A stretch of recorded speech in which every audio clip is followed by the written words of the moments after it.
Commander Elias Rourke stood inside the landing bay of the human diplomatic ship Odyssey Dawn. Through the thick glass window, he looked out at the surface of All-Karnine. The moon was quiet, dark, and covered in shining crystal-like structures that rose from the ground like frozen lightning.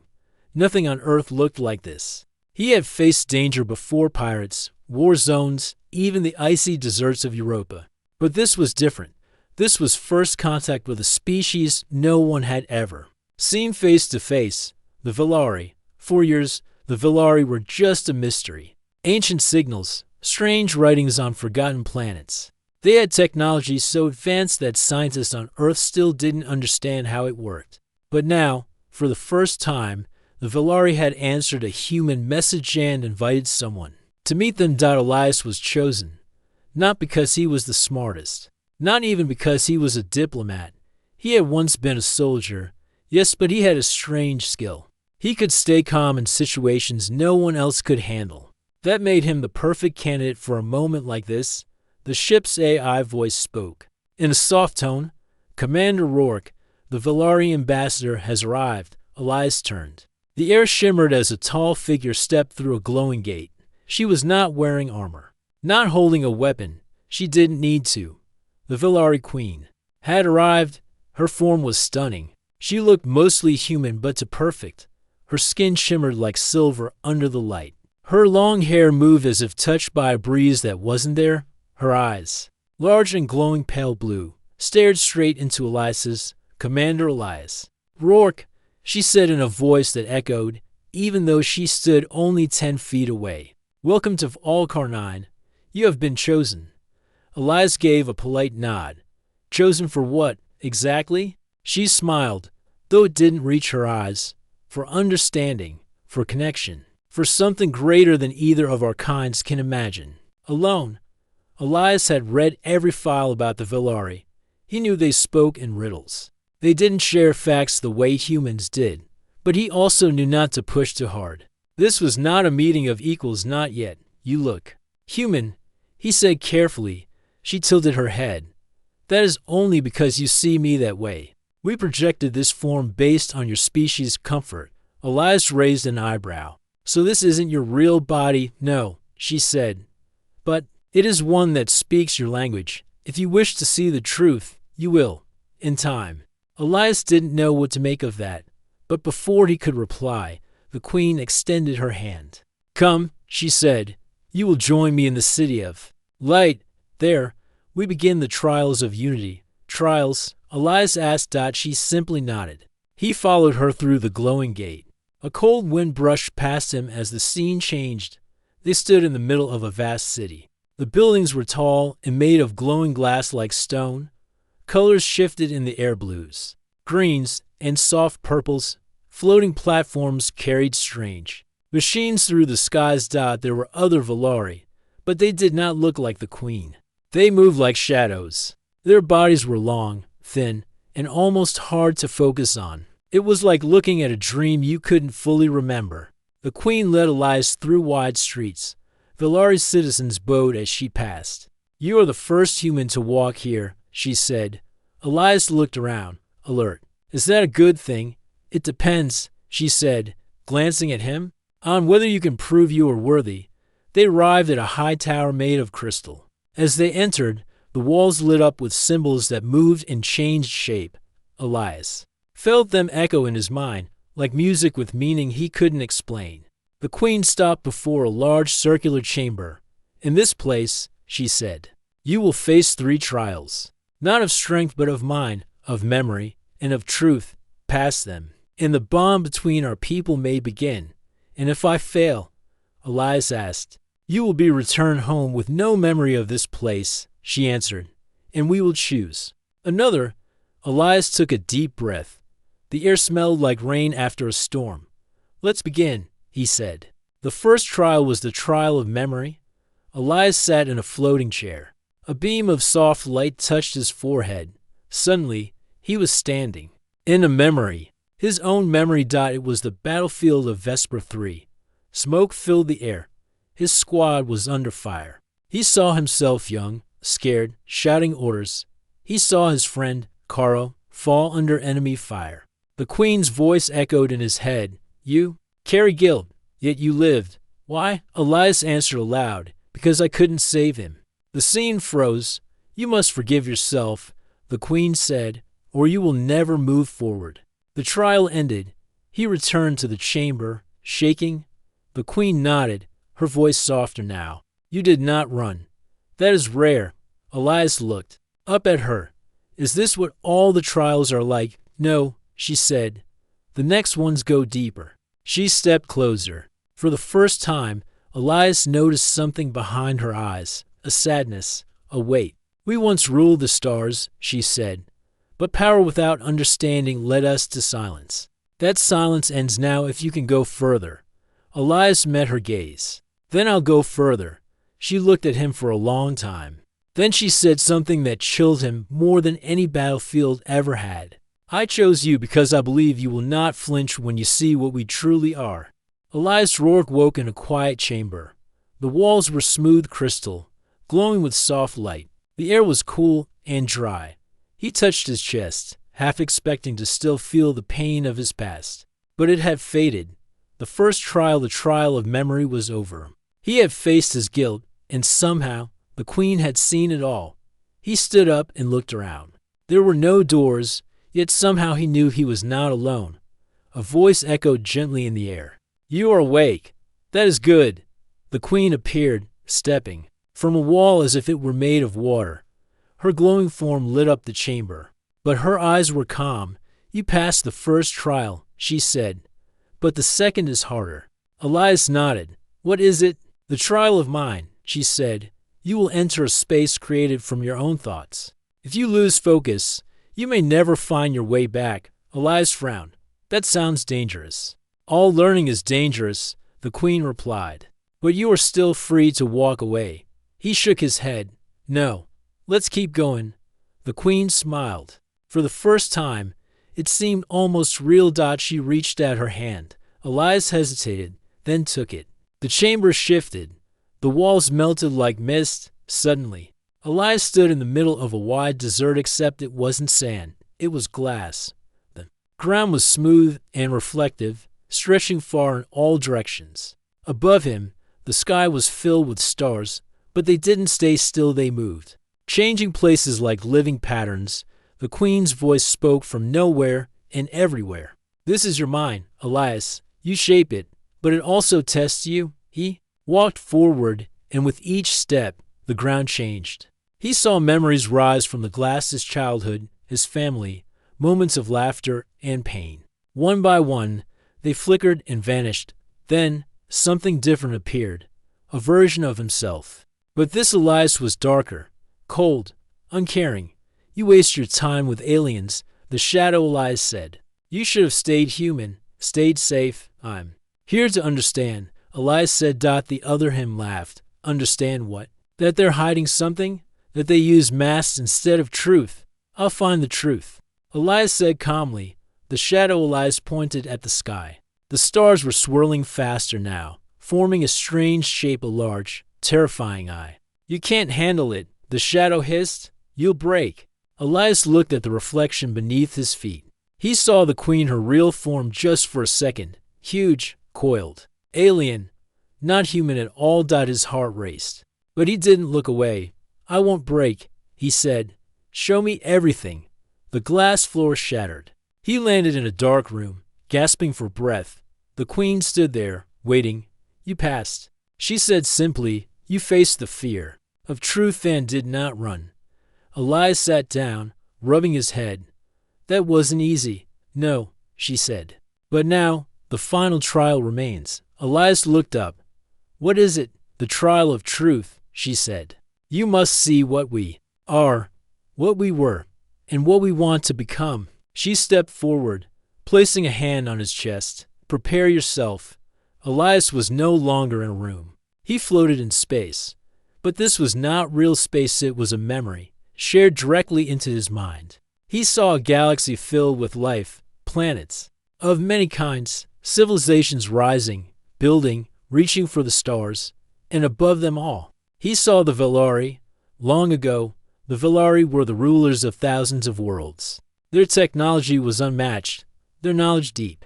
They believed they were chosen to guide all life in the galaxy, but they made a mistake. They believed guidance meant control. Elias watched as planet after planet was unified. Cultures erased, voices silenced, all in the name of peace and order. Then came the war. The other species rose up. Together, they defeated the Velari. Not with stronger weapons, but with unity. The Velari lost everything. The survivors fled and hid in silence for thousands of years. Then, something changed. A queen was born, not like the others. She saw the truth. She saw the pain their actions had caused, and she wanted to start over. That queen was the one now standing before Elias. Back in the chamber, Elias opened his eyes. They were wet with tears. "You were conquerors," he said quietly. "Yes," she replied. "And now we want to be more, something better." "Why me?" he asked. "Why bring me here?" "Because humanity is strong but also full of feeling. You fight, but you also forgive. You remember you're dead, but you don't stop moving forward. You are a young species, but you are not afraid to grow." She stepped closer. "I needed someone who could look at what we were and still imagine what we might become." Elias was quiet for a long time. Then he asked, "Do your people know you're doing this?" "Some support me," she said. "Others think I am weak, that I have forgotten who we were." "And if I say yes to this unity," Elias asked, "what happens next?" The queen's eyes glowed brighter. "Then we build something new, together." As Elias prepared to return to his quarters, he looked back at her. "You mentioned something before," he said, "that this isn't your real body." The queen nodded. "It is a form to help you listen. My real body is older, larger, not made to fit inside small spaces." "Will I ever see it?" Elias asked. She smiled, soft and sad. "If you are ready," she said, "I will show you." Then she added in a quiet voice, "But you must choose with clear eyes, because once you see me, truly see me, you will never see the Velari the same way again." Commander Elias Rourke couldn't sleep. The room given to him was peaceful. The walls glowed soft blue. A calming scent filled the air. It was meant to make the mind rest. But his thoughts were racing. He had passed the first two trials. He had seen the Velari's past, their mistakes, and the Queen's desire to change. But he also knew something else now. They were hiding something. The Queen was kind, careful, and spoke in gentle words, yet, under her calm face, Elias sensed a heavy truth, something no one had said aloud. He remembered her final words before they parted. "Once you see me, truly see me, you will never see the Velari the same way again." What did that mean? The next day, Elias walked through the glowing city alone. The Velari allowed it. He was a guest of trust, as the Queen had called him. Velari citizens passed by like shadows. They moved without sound. Their forms were not as sharp as the Queen's. Some looked tall and thin, others flowed like mist. They never spoke to him. Elias noticed something strange. The further he walked from the Queen's tower, the colder the city became. The light dimmed, the walls turned darker. He came across a locked gate, guarded by the tall Velari. "Can I go in?" Elias asked. "No human may enter," one said in a flat voice. "What's in there?" The guards didn't answer. Elias stared at the gate. A strange hum came from behind it, deep and slow, like the breathing of something large and alive. He didn't push further. But now he was sure. There was something the Queen hadn't shown him yet. Back at the tower, Elias was called to the Queen's chamber. She stood near a window, looking at the stars. "You walked far today," she said without turning. "I did," Elias replied. "Your city is beautiful, but quiet." "Yes," she said. "It has been quiet for a long time." He stepped closer. "There are places I wasn't allowed to go." "What's behind the locked gate?" The Queen turned to face him. Her expression didn't change, but something in her eyes grew darker. "You wish to know what lies beneath our skin?" she asked out. Elias nodded. "I do." She walked past him, her hands behind her back. "The Velari were once many. Now we are few. Those who remain have changed. Some cannot take form anymore. Others choose to sleep." "Sleep?" Elias asked. "In stasis?" deep below the city. Waiting. For what? For a reason to rise again. Elias was quiet. Then he said, "You were this form to make it easier for me to listen. I understand that. But if this is truly about unity, then we both need to be honest." The queen paused. Then she said quietly, "Follow me." She led Elias through a long hallway. The walls glowed red now instead of blue. The air grew colder. They came to a heavy door. The queen placed her hand on it. The crystal melted away, revealing a large, dark chamber beyond that. It was not like the rest of the city. The room was filled with machines. Tubes hung from the ceiling. Inside them were giant forms, some sleeping, some barely moving. Their shapes were unlike anything Elias had ever seen, coiled, sharp, glowing in strange places. Ancient, alien, powerful. "These are the elders," the queen said. "The first of us. Born before the stars you know had names." Elias stepped forward slowly. "Why show me this now?" "Because you asked," she said, "and because I want to give you truth." She stopped beside a massive tank. A shape inside it moved slowly. It was enormous. Its body curled and twisted like a serpent made of light and metal. "That one," the queen said softly, "is me." Elias stared in silence. The body in the tank opened, its eyes huge and glowing, filled with sadness. "But you're standing." "Here," Elias said. "I am," she replied. "This form beside you is just a voice, a reflection. My real body cannot walk these halls anymore. Not without fear. Not without pain." Elias looked from the queen beside him to the form in the tank. "Then why hide it?" She stepped closer. "Because most cannot understand it. They see it and feel fear. They think we are monsters, weapons, beasts." She looked at him. "But you, I hoped you might see more." Elias took a deep breath. His thoughts were spinning. He thought about Earth, about how humans judged each other for even small differences, about how easily fear turned into hate. But he also thought about how far they had come, how they had reached the stars, made peace with new species, grown stronger, not just with weapons but with heart. "You didn't have to show me this," he said. "No," she agreed.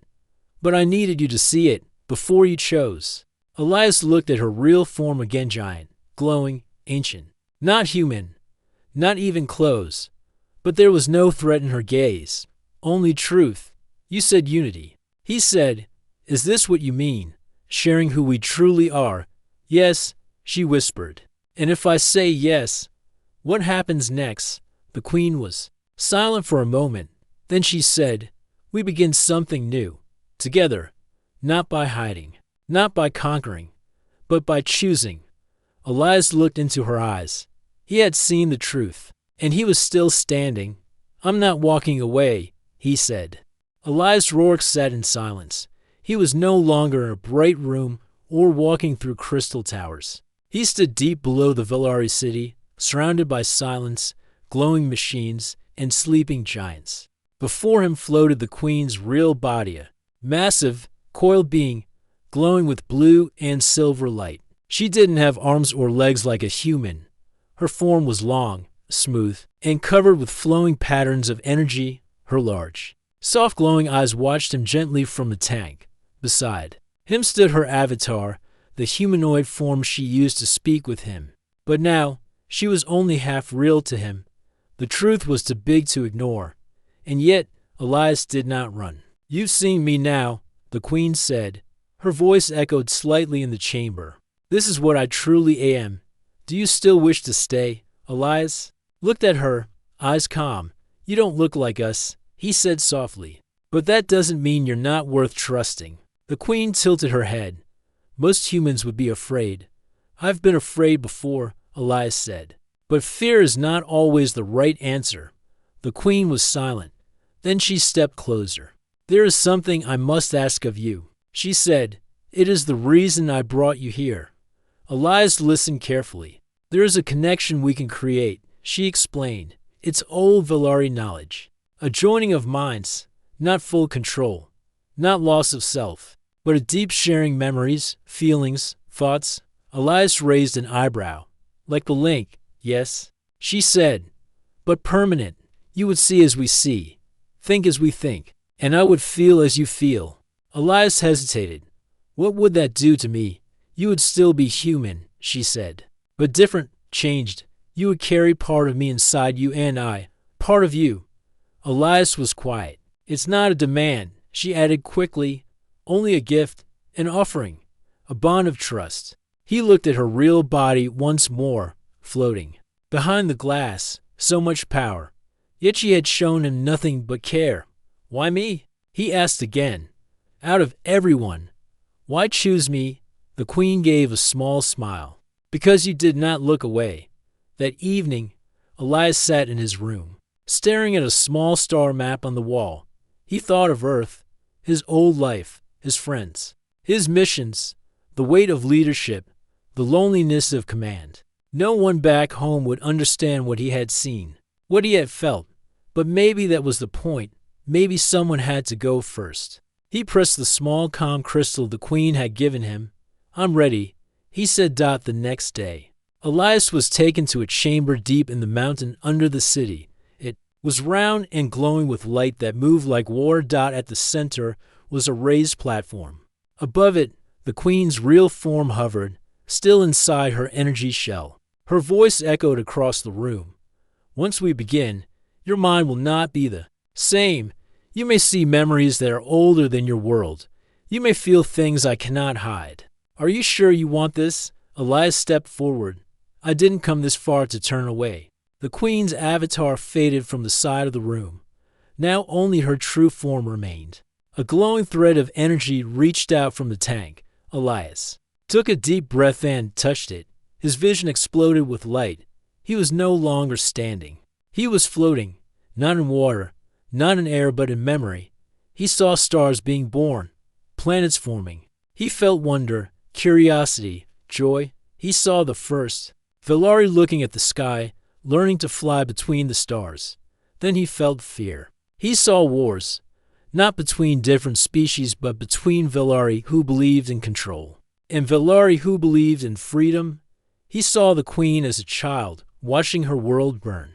He saw her make a choice to lead, not by power, but by trust. And then he felt something new. His own memories flowed into her. His childhood, his time as a soldier, his fears, his regrets, his hope. For a moment, they were not two beings but one mind. Two souls speaking without words. Elias woke on the platform. Gasping, the queen's voice spoke gently. It is done. He opened his eyes. She was still inside her true form, but now something had changed. He could feel her presence in his mind. Not heavy, not loud, just there. And he knew she felt him too. I see now, he whispered. You weren't trying to trick me. You were waiting for someone to choose you freely. Yes, the queen said, and you did. Elias stood slowly. He didn't feel weaker. He felt more complete. What happens now? He asked. Now, the queen said. We show the others. But it wasn't so simple. Back in the upper city, whispers had begun. Some Velari had sensed the bond. Others had seen the queen open the lower chambers. Many did not like what they saw. She has merged with a human, one voice said. She is forgetting our greatness, said another. They are a lesser species, said a third. She weakens us. The queen stood before the council of elders, some still using fading bodies, others projecting their minds into the chamber. Elias stood at her side. She has shared her truth. He said, and I accepted it, not as a weapon, not as a servant, but as an equal. Some listened. Others did not. That night, the queen came to Elias's chamber. They are afraid, she said. I know. He replied, change is always scary. Some may try to stop us, she warned, even fight. Elias stood tall. Then we show them what unity really means. She looked at him deeply.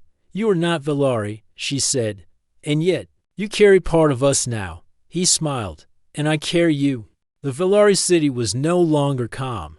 The glowing towers flickered with unstable light. The walkways were empty. Velari citizens stayed inside their homes, their bodies dim and still. Whispers moved through the air like smoke. The queen has bonded with a human. She has broken tradition. She is no longer one of us. Commander Elias Rourke stood beside the queen inside the central chamber. The two of them had completed the ancient joining mind to mind, memory to memory. They were no longer just two beings. They were a bridge between two civilizations. But not everyone wanted that bridge to exist. A tall Velari elder named Vorin entered the hall with a group of shadowy followers. They wore old armor, made of dark crystal and metal. Their eyes glowed. Brighter than the others, hard, cold, and full of judgment. Vorin stepped forward. "You have broken sacred rules," he said to the queen. "We do not join with outsiders. We do not share our core with another species." The queen stood tall, her form calm and steady. "We must change," she said. "We must grow. Elias Rourke chose us freely. He carries no weapon, no greed, only understanding." Vorin's voice turned sharp. "And yet, you give him our knowledge. You give him power. What will he do with it? Return to his people and rule over us." Elias stepped forward.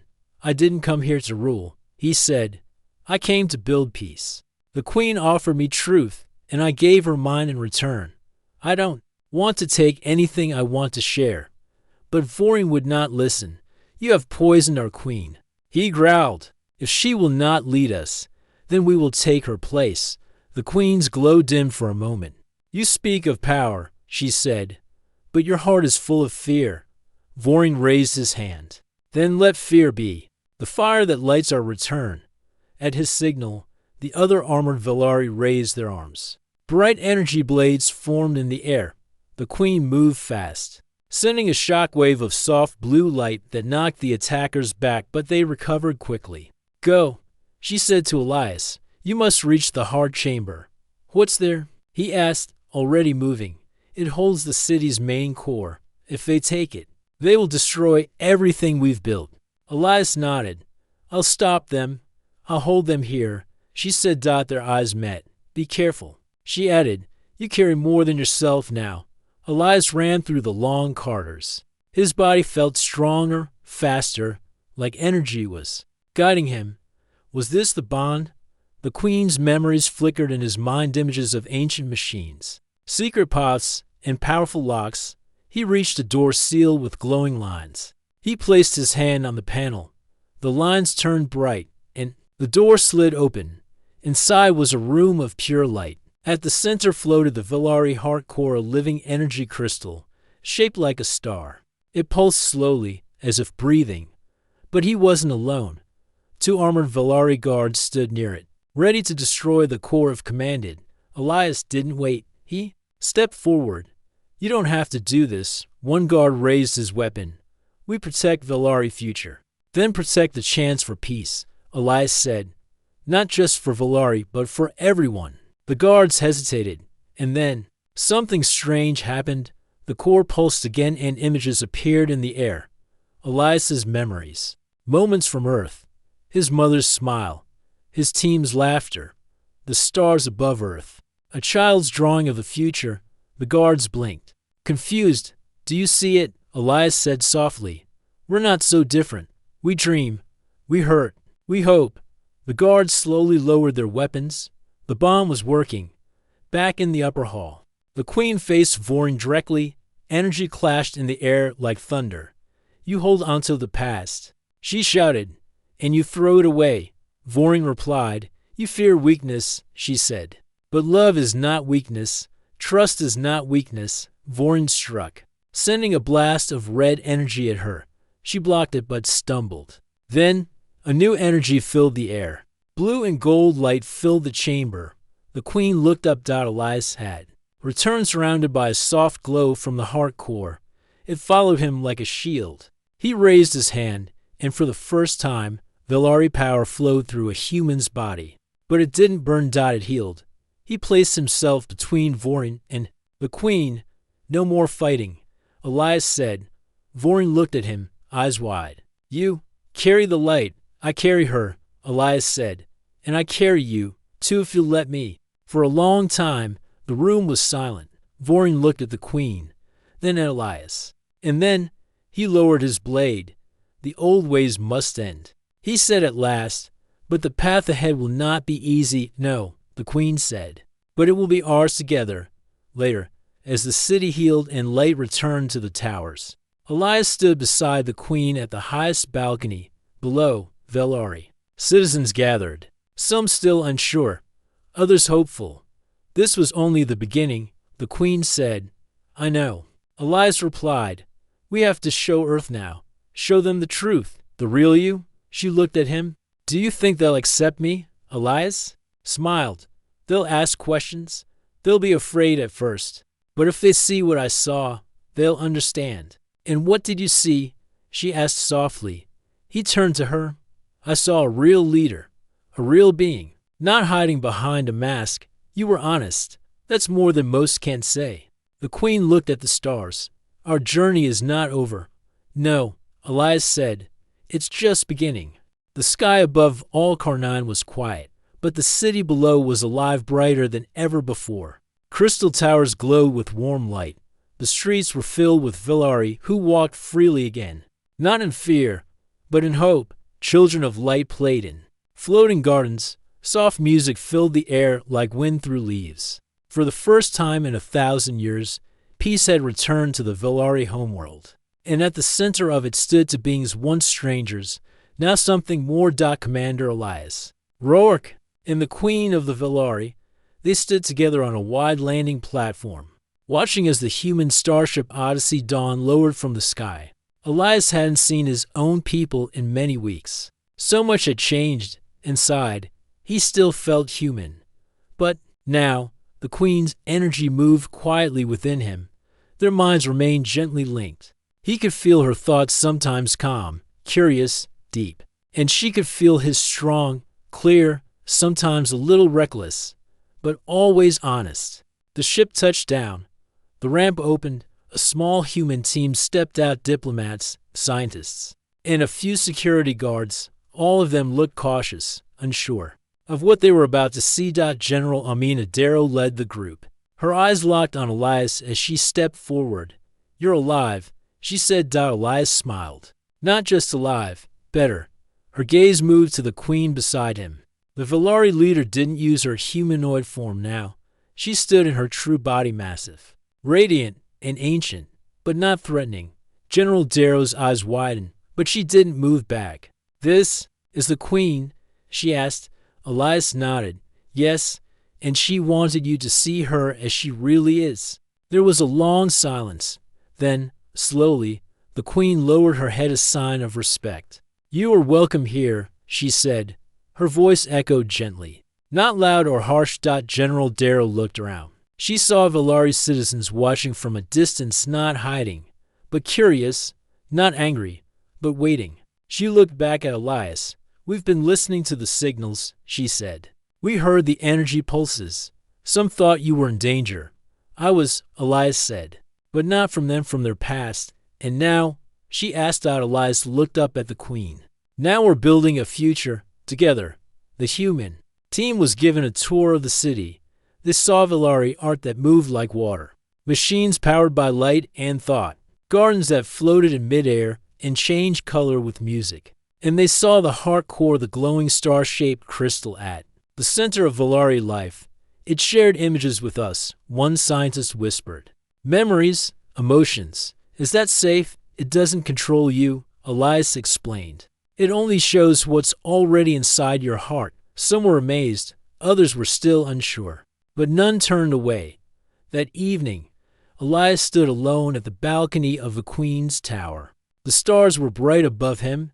He thought of everything that had happened, the trials, the danger, the truth behind the Queen's form, the hard choice he made to stay, the harder choice he made to understand. He didn't regret any of it. The Queen joined him, her great form quiet beside him. You look thoughtful, she said. Just wondering what comes next. She looked at him. You're going home soon. Elias nodded. Yes. My people need to hear the story from someone they trust. She lowered her voice. Will they trust me? Some will, he said. Others will need time. But truth always finds its way. The queen looked at the stars. I used to think I had to hide to protect myself. But now I see being real is the only way forward. Elias smiled. That's what humanity learned the hard way, when the time came to leave. The queen walked with Elias to the ship. Many Velari stood along the path, glowing softly, watching them go. Some placed their hands over their hearts, a new sign of respect they had learned from humans. As they reached the ramp, Elias turned back. "I'll return," he promised. "No," she said. He paused. "I saw your real body," he said softly, "and I still chose you." The queen's glow shimmered. "And I saw your heart, and I chose you too." The ship rose into the sky. Elias stood at the window, watching the world below grow smaller. He was bringing home more than stories. He was bringing home a message that the galaxy was not just full of danger but full of beauty, that the greatest strength was not in weapons but in truth, and that even the most alien being could still be someone worth trusting if you dared to look deeper. Weeks later, at the Earth Assembly Hall, Elias stood before leaders from every corner of the world. He told them everything about the trials, about the Queen, about the bond, about the truth behind the Velari. Some gasped, some whispered, some doubted, but he ended with simple words. "She showed me her real body," he said, "and I still chose her, because trust is not about what something looks like, it's about what it chooses to become." Months passed. Humans and Velari began working together, slowly, carefully. Scientists shared knowledge. Artists shared dreams. Children from both species met through holograms and games. It was not perfect, but it was real.